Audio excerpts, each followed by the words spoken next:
Hello dear students, how are you? This is Om sir and you are watching Om's English classes. Students हाजिर हूँ एक नई story के साथ और आज की जो स्टोरी है वो क्लास 12th के छठे चैप्टर द आर्टिस्ट की स्टोरी है, जिसके ऑथर एक जापानी शॉर्ट स्टोरी राइटर हैं। सीगा नोया इनका नाम है और इनका जन्म 1883 में हुआ था और 1971 में इनकी मृत्यु हो गई थी। ये 20वीं सदी के यानी कि 20th सेंचुरी के एक प्रतिष्ठित जो है वह लघु कथा लेखक थे और इन्होंने इस कहानी में एक हुनरमंद बच्चे, एक जापानी हुनरमंद बच्चे की कहानी जो है वो दिखाने का प्रयास किया है, जिसके हुनर को उसके पिता और शिक्षक ने मिल करके दबा दिया और उसके हुनर को समाप्त कर दिया और बच्चे ने पिटाई के डर से और डांट फटकार के डर से अपने उस हुनर को छोड़ दिया। तो वीडियो शुरू करने से पहले आप लोगों से फिर से वही एक रिक्वेस्ट कि वीडियो को अधिक से अधिक शेयर करना ना भूलें और जो नए व्यूवर्स हैं वो चैनल को कर ले सब्सक्राइब और बेल आइकन को दबा दें ताकि अगले वीडियो की नोटिफिकेशन आपको मिलती रहे। तो चलिए शुरू करते हैं आज के इस ऑब्जेक्टिव्स की सीरीज़ की। वीडियो को अंत तक ज़रूर देखें, तब इसका लाभ आपको जो है वो अधिक से अधिक मिलेगा। First question is the artist has been written by dash. Option A है Shiga Naoya, B Manohar Malgaonkar, C H E Bates और डी है बर्ट्रैंड रसल। तो आप सभी जानते होंगे, जिन्होंने भी ये चैप्टर पढ़ा है उनको अच्छे से मालूम होगा कि द आर्टिस्ट सीगा नोया के द्वारा लिखी गई एक शॉर्ट स्टोरी है। वे एक जापानी शॉर्ट स्टोरी राइटर थे, इसलिए ए इसका राइट आंसर है। Next question is second question and it is the artist is a और एन डैश रिटन बाय सीगा नोया, यानी द आर्टिस्ट जो है वो सीगा नोया के द्वारा लिखी गई क्या है। ऑप्शन ए है स्पीच भाषण है, बी है एसे यानी कि निबंध है, सी है शॉर्ट स्टोरी यानी लघु कथा है और डी है प्ले यानी कि नाटक। राइट आंसर सी हो जाएगा। ये एक लघु कथा है, एक छोटी सी कहानी है ना, तो इसलिए इसका राइट आंसर सी हो जाएगा। Next question is third question and it is Shiga Naoya was a celebrated dash short story writer.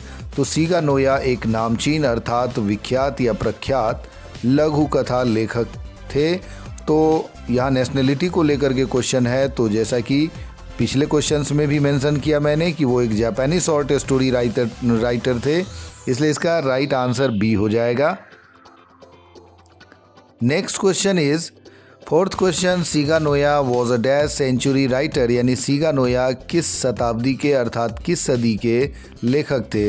Option A है 18th सेंचुरी, बी 19th, सी 20th और डी है 17th। Right answer is 20th century, 20वीं सदी के लेखक थे सीगा Noah, इसलिए इसका राइट आंसर सी हो जाएगा।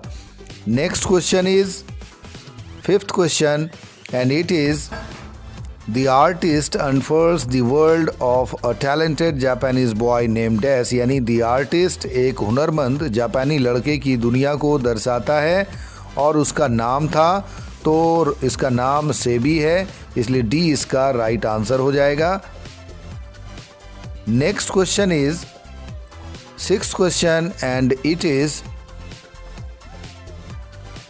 SEBI was passionately interested in dash, यानी सेबी जुनूनी तौर से या जुनूनी तौर पर वो इंटरेस्टेड था यानी रुचि रखता था किस चीज़ में, तो गॉड्स में उसकी रुचि थी, इसलिए इसका राइट आंसर ए हो जाएगा।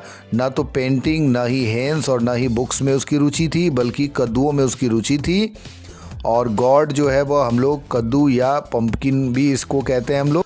Next question is seventh question SEBI God the gods for a few dash, यानी सेबी कद्दू लाया करता था चंद डैश में, यानी कि ऑप्शन ए है येन, बी है सेन, सी है पेनी और डी है सेंट। राइट आंसर सेन हो जाएगा, क्योंकि जापान की मुद्रा का नाम येन है और उसी की छोटी इकाई सेन है। जैसे अपने यहाँ भारत में रुपये की छोटी इकाई को हम लोग पैसा कहते हैं, ठीक उसी प्रकार जापान में छोटी इकाई सेन कहलाती है। Eighth question is SEBI polish the surface of the God with dash. SEBI कद्दू की ऊपरी सतह को पॉलिश करता था उसे चमकाने के लिए, तो इसका राइट आंसर हो जाएगा सेक। उसके पिता जो है वो एक ड्रिंक पिया करते थे जिसका नाम था सेक और उसी के जो है वो मतलब बचे हुए मतलब कह सकते हैं कतरे से वह उसको बचा करके रखता था और उससे उसकी पॉलिश किया करता था। Next question is Seibei was a dash year old Japanese boy. तो सेबी 12 साल का एक लड़का है और वो जापान से बिलोंग करता है, इसलिए Seibei was a 12 year old Japanese boy. इसका राइट आंसर होगा डी, इसका राइट आंसर होगा 12, यानी वो 12 साल का था। Next question is 10th question and it is Seibei was still at dash school. तो Seibei was still at primary school, इसका राइट आंसर होगा, क्योंकि सेबी जो है वो पढ़ाई लिखाई में मन नहीं लगाता था, इसलिए उसकी उम्र तो ज़्यादा हो गई थी, किंतु वह अभी भी प्राइमरी स्कूल में अर्थात प्राथमिक विद्यालय में था। सी इसका राइट आंसर होगा। Next question is 11th question and it is SEBI lived in a dash town. यानी सेबी जिस शहर में रहता था वो शहर कैसा था। ऑप्शन ए है लार्ज, बी है हार्बर, सी है स्मॉल और डी है स्मार्ट। राइट आंसर हो जाएगा हार्बर, क्योंकि वो एक सी पोर्ट वाला यानी बंदरगाह था, बंदरगाह वाला शहर था और 20 मिनट में शहर के एक छोर से दूसरे छोर तक जाया जा सकता था, इतना छोटा था। Next question is SEBI wandered about the town in search of dash. यानी सेबी शहर में भटकता रहता था किस चीज़ की तलाश में, अर्थात किस चीज़ की खोज में। ऑप्शन ए है कॉइन्स, बी है बुक्स, सी है पेंटिंग्स और डी है gourds. Right answer is D, gourds, यानी कद्दुओं की खोज में वह भटकता रहता था। जहाँ जहाँ कद्दू बिकते थे उन सब जगहों को वो छान मारा था और वहाँ से वो कद्दू इकट्ठा करके लाया करता था। Next question is 13th question and it is the type of gods that appeal to SEBI most was dash। यानी जिस प्रकार का कद्दू सेबी को सबसे ज़्यादा जचता था या फबता था वो किस प्रकार का था। तो ऑप्शन हो जाएगा सिमेट्रिकल, वो सममितीय आकार के सुडौल आकृति के कद्दू पसंद करता था। Next question is 14th question Seibei's father was dash at his hobby of collecting gourds. यानी सेबी के पिता उसकी जो हॉबी थी कद्दू इकट्ठा करने की उस पर कैसा महसूस करते थे। ऑप्शन ए है अनहैप्पी, बी है हैप्पी, सी है प्राउड और डी है pleasant. Right answer is a unhappy, क्योंकि उसके पिता उसके इस हॉबी से बिल्कुल भी खुश नहीं थे और उनके जब मित्र भी आए थे तो उन्होंने उसकी शिकायत भी की थी अपने मित्र के पास। 15th question is one day SEBI got a 5 inch long God for dash. यानी एक दिन सेबी ने 5 इंच का एक कद्दू जो है वो ख़रीदा।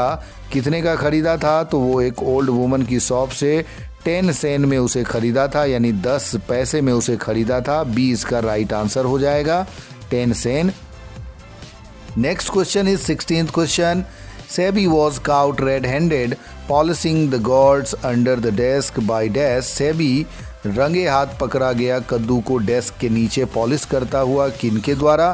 तो ऑप्शन ए हो जाएगा एथिक्स क्लास टीचर, उसके नीति शास्त्र के वर्ग शिक्षक ने उसे ऐसा करते हुए पकड़ा था और उसके बाद उस कद्दू को छीन लिया था, जब्त कर लिया था और उसकी काफ़ी मतलब डांट उसको लगाई थी। 17th question is according to the teacher collecting gourds was dash pastime. यानी वो किस तरह का खाली समय मानते थे कद्दू इकट्ठा करने की क्रिया को। तो वो इसे एफिमिनेट मानते थे, स्त्री स्वभावक मानते थे कि यह काम लड़कों का नहीं बल्कि लड़कियों का है, ऐसे काम लड़कियों को पसंद होते हैं।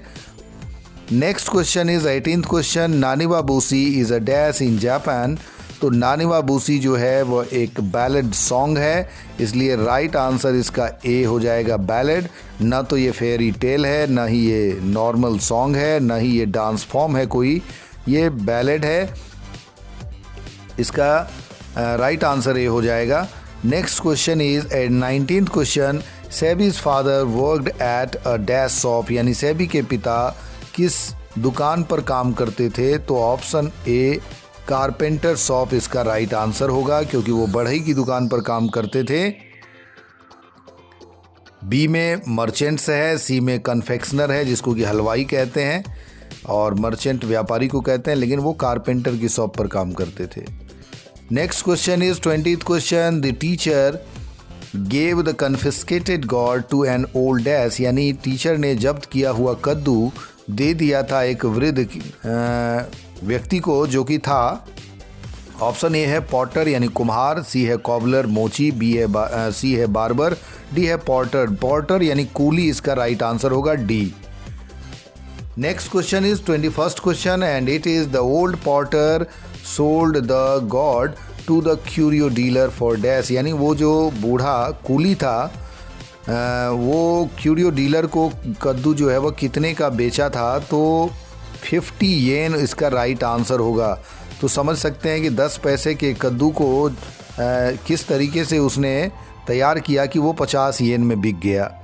Next question is 22nd question. The curio dealer further sold the gourd to a wealthy collector for dash. यानी एक धनी संग्राहक को उस क्यूरियो डीलर ने वो कद्दू बेच दिया जो सेबी के टीचर ने छीनकर उस कूली को दिया था, और कूली ने उसे 50 येन में बेचा और उसने मुनाफा कमाते हुए 600 येन में उसको एक धनी संग्राहक को बेच दिया। तो समझ सकते हैं सेबी की कलाकारी को कि 10 पैसे की वस्तु को उसने 600 येन का बना दिया। 23rd question is SEBI is now engrossed in his dash. यानी सेबी अब एनग्रोस्ड है यानी कि तल्लीन है अपने किस चीज़ में, तो अब उसने हॉबी कलेक्शन की छोड़ दी है। अब वो पिक्चर्स ड्राइंग करने में जो है वह मगन हो चुका है, इसलिए सी इसका राइट आंसर होगा। अब उसने अपनी पुरानी हॉबी छोड़कर तस्वीर बनाने की नई हॉबी सीखी है।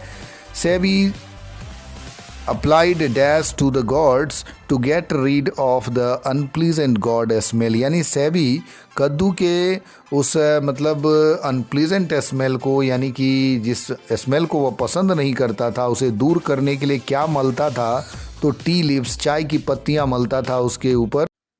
इसके साथ ही आज के वीडियो का यहीं पर होता है अंत। अगली वीडियो के साथ जल्द हाजिर होऊंगा, तब तक के लिए गुड बाय, थैंक यू।